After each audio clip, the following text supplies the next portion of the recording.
fait. Voilà, c'est le verset 22 que je voulais lire. L'Éternel Dieu forma une femme de la côte qu'il avait prise de l'homme et il l'amena vers l'homme. Que quelqu'un dise, il l'amena vers l'homme. Il l'amena vers l'homme. Le mot amener ici en hébreu est un mot qui est traduit en français par le sens de parader ou encore de défiler. Littéralement, je vous décris la scène. L'Éternel Dieu façonne Ève, comme disait un pasteur anglo-saxon anglophone, Coca-Cola chef, il façonne la forme de Coca-Cola. Et quand Adam était là dans le jardin et il voit arriver une créature qui s'appelle Ève. Il voit arriver une créature qui s'appelle Isha en hébreu, parce que lui c'est Ish. Lui c'est le mâle, l'autre c'est littéralement c'est la femelle, littéralement. C'est le mâle qui peut porter le fœtus, mais bon c'est pas pour aujourd'hui, c'est pour un autre enseignement. Et donc il voit arriver quelqu'un qui lui ressemble quasiment, mais à quelques exceptions près, c'est que non, franchement, elle est beaucoup plus solennelle que lui. Non, là, il reconnaît lui-même que elle, non, elle, il n'y a rien à faire. Tu vois, lui, il était tiré de la poussière, elle était raffinée, tirée à partir de la côte. Ça n'a rien à voir. La poussière, c'est brut, mon gars. Et non, elle est raffinée, que quelqu'un dise raffinée. Elle est raffinée. Alors, la Bible dit, la responsabilité de Dieu, ça a été d'emmener. Dieu n'a pas dit à Adam, voici ta femme. Voilà ce que Dieu a fait. La Bible dit, Dieu a créé, et ensuite, il a formé Ève, et ensuite, il a simplement amené. Dès que Ève a commencé à tourner, et le mot amener, traduit de l'hébreu, veut dire parader ou défiler. Ça veut dire qu'en fait, Adam a dû assister en live à un défilé, au premier défilé de mode de l'histoire. Comment voulez-vous qu'Adam ne signe pas? Dès que Adam a vu Ève tourner autour de lui, Adam a commencé à parler en langue. Il a commencé à prophétiser. Aïe, aïe, ainsi par l'Éternel, c'est la chair de ma chair, les os de mes os, elle sera appelée femme. Seigneur, c'est maintenant on signe. Maintenant on signe, tout de suite. C'est Adam qui a signé. Alléluia. Dieu n'a pas dit, Dieu n'a pas imposé Ève à Adam. C'est Adam qui a signé. La preuve, c'est que dans Genèse chapitre 3 au verset 12, lorsque Adam et Ève sont tombés dans le péché, Adam a dit, il a sous-entendu que c'était la faute de Dieu. Il dit, la femme que tu as mise auprès de moi m'a donné de l'arbre. Il n'a pas dit la femme que tu m'as fait épouser. Il a dit la femme que tu as mise auprès de moi. Parce qu'effectivement, Dieu a pris Ève et il l'a menée vers Adam. Il a mise simplement. Adam n'a pas dit la femme que tu m'as contraint à épouser. Il a dit la femme que tu as mise près de moi. 1 Corinthiens chapitre 7 au verset 39. Nous allons voir que cette interprétation de la parole est appuyée par le Nouveau Testament lorsque Paul écrit aux chrétiens de Corinthe. 1 Corinthiens chapitre 7 à partir du verset 39. Est-ce que vous y êtes? Ok, vous qui n'avez pas la Bible, donc est-ce que je peux lire? Ok.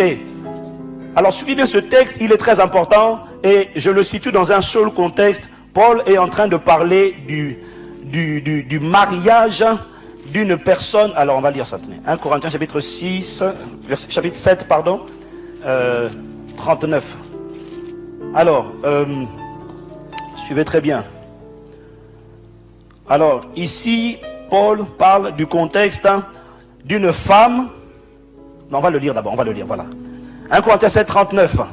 Une femme est liée aussi longtemps que son mari est vivant. Mais si le mari meurt, elle est libre de se marier avec qui elle veut, seulement que ce soit dans le Seigneur. Ok.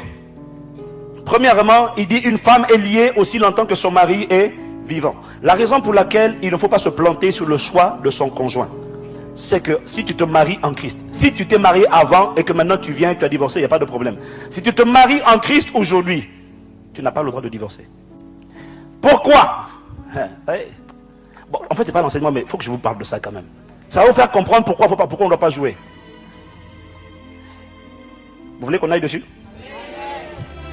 Ok, Matthieu 19. Bon. Matthieu, il y a quelqu'un qui dit, non, il ne faut pas dire, pasteur, il ne faut pas dire. Et il a dit, on demandera beaucoup à celui qui a beaucoup reçu. Celui qui a beaucoup entendu, on va lui demander des comptes.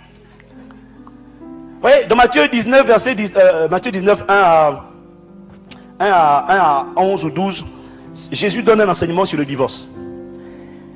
Lorsque Jésus eut achevé ses discours, il quitta la Galilée et alla dans le territoire de la Judée au-delà du Jourdain. Une grande foule le suivit et là il guérit les malades. Les pharisiens l'abordèrent et dirent pour l'éprouver, est-il permis à un homme de répudier sa femme pour un motif quelconque? Ça veut dire littéralement, est-il permis à un homme de divorcer avec sa femme pour n'importe quel motif? Jésus répondit, n'avez-vous pas lu que le Créateur au commencement fit l'homme et la femme et qu'il dit, c'est pourquoi l'homme quittera son père et sa mère et s'attachera à sa femme et les deux deviendront une seule chair. Ainsi ils ne sont plus deux mais ils sont une seule chair. Que l'homme donc ne sépare pas ce que Dieu a joint. Pourquoi donc, lui dirent-ils, Moïse a-t-il prescrit de donner à la femme une lettre de divorce et de la répudier? Il leur répondit, c'est à cause de la dureté de votre cœur que Moïse vous a permis de répudier ou encore de divorcer avec vos femmes. Au commencement, il n'en était pas ainsi. Point. Vous avez l'autorisation, Moïse vous a donné l'autorisation de divorcer. Oui, à cause de la dureté de vos cœurs. Vous me suivez? Maintenant, verset 9. Mais je vous dis que celui qui répudie, qui divorce avec sa femme et qui en épouse une autre, commet un adultère, sauf en cas d'infidélité. Regardez la réaction des disciples. Quand vous voulez comprendre ce qu'ils ont compris, regardez la réaction des gens. Les disciples lui dirent, si telle est la condition de l'homme à l'égard de la femme, mon gars, vous ne pas se marier. Et Jésus dit, tous ne comprennent pas cette parole, mais seulement ceux à qui cela est donné. Et c'est vrai, tous ne la comprennent pas. Qu'est-ce qu'il leur dit ici? Il leur dit, en fait, à cause de la dureté de vos cœurs, Moïse vous a permis de divorcer. Mais au commencement, il n'en était pas ainsi. Dans quelques mois, on donnera l'enseignement sur les 4 piliers d'un mariage réussi. On va développer certains passages, certains détails de ce texte. Mais ici, j'attire votre attention juste sur, au commencement, il n'en était pas ainsi, mais je vous le dis. Celui qui divorce avec sa femme et qui en épouse une autre, commet l'adultère. Sauf dans le cas d'une infidélité. Pourquoi? Sauf dans le cas, on va dire donc, de l'adultère. Pourquoi? Parce que le mariage devant Dieu est une alliance. Le mariage est une alliance. Que quelqu'un dise alliance. Ok, comment expliquer ça? Parce que c'est profond, donc je suis en train de... Le mariage est une alliance. Une alliance n'est pas rompue parce que vous allez au tribunal. Pourquoi? Parce que dans l'Ancien Testament, une alliance se faisait toujours avec le sang. C'est vrai ou c'est pas vrai? Le sang symbolise la vie. La Bible dit la vie de l'homme, la vie de l'âme est dans le sang. Lévitique 17, verset 11. Et il y avait toujours le sang qui était versé pour symboliser une alliance. Une alliance, en fait, je vais aller un peu plus loin. Le mariage est béni à l'église.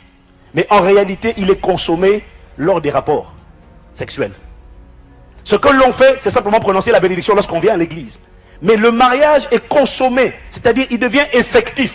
Le contrat devient indissociable, indébloquable lorsque il est consommé, c'est-à-dire on passe à l'acte. Et qu'est-ce qui se passe lorsqu'on passe à l'acte? Il y a alliance. Pourquoi? Parce que le sang, dans la pensée de Dieu, mais mon Seigneur, je suis en train de commencer déjà la partie d'après, mais dans la pensée de Dieu, lorsqu'une femme est vierge, comment scelle-t-on l'alliance? Lorsqu'une femme est vierge et que l'homme entre, le sang est libéré, le sang marque l'alliance. C'est fini, on est lié. Et on ne peut pas briser cette alliance en allant au tribunal. C'est pas comme ça qu'on brise. On brise l'alliance lorsqu'on a des rapports sexuels avec une autre personne. La première alliance devient brisée, la deuxième devient effective. Alors il dit, lorsqu'il y a adultère, il y a rupture totale de la première alliance. Alléluia, alléluia. Ok. Lorsque... Oh Seigneur, vous m'avez embrouillé là. Ok, Saint-Esprit, aide-moi au nom de Jésus. Je disais, lorsque la première alliance a été brisée, pour briser la première alliance, le seul moyen de la briser, c'est pas lorsque le juge dit vous êtes divorcé. Le seul moyen de briser la première alliance, c'est d'aller commettre l'adultère. C'est pas un conseil. Amen. Lorsque quelqu'un commet l'adultère, il brise l'alliance. Maintenant, si l'homme ou la femme a brisé l'alliance, Jésus dit, là, il est libre de contracter une nouvelle alliance. Mais si l'alliance n'a pas été brisée par l'adultère, il est toujours lié, combien même il irait se marier avec quelqu'un d'autre. Et à ce moment-là, il fait une deuxième alliance illicite, il est dans l'adultère. C'est pour ça qu'il faut bien réfléchir avant de... Oh. Alléluia. Non mais est-ce que vous comprenez?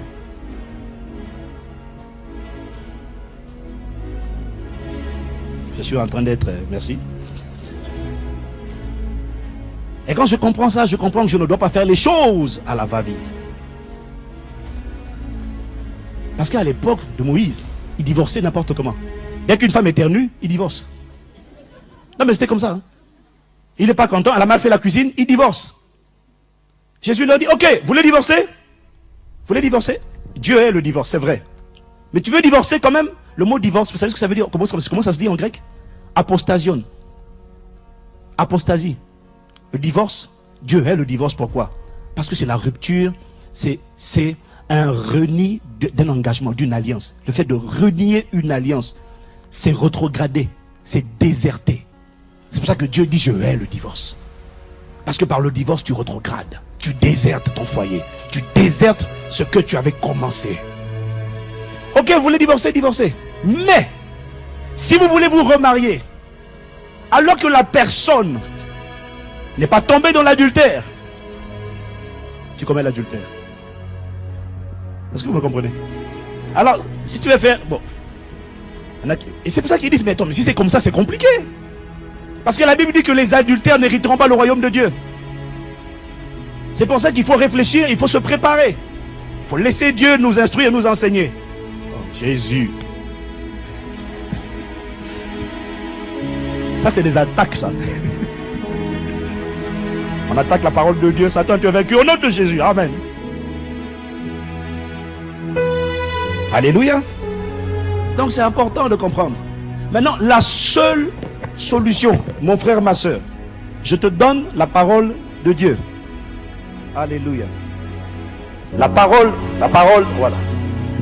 La parole de Dieu te dit que la seule solution, si jamais tu as divorcé et que tu veux te remarier, il faut attendre que l'autre conjoint ait eu des rapports avec une autre personne. Là, tu es libéré. Il y en a maintenant qui vont commencer à prier. Seigneur, fais que, interviens, envoie-lui un homme. Ça, c'est une prière d'abomination. Ce n'est pas de Dieu que quelqu'un dise Amen. Mais la seule chose qui te libère, c'est ça. C'est s'il a rompu l'alliance. On ne brise pas une alliance lorsque l'alliance n'est pas contractée par le procureur ou le juge. C'est entre les deux personnes, ce n'est pas un homme qui peut détruire ce que Dieu a uni. Lorsqu'ils ont utilisé leur volonté pour s'unir, ils sont liés. C'est pour ça qu'on doit faire attention. Dis à ton voisin, faisons attention. Est-ce que c'est clair? Voilà. Merci Seigneur pour la parole.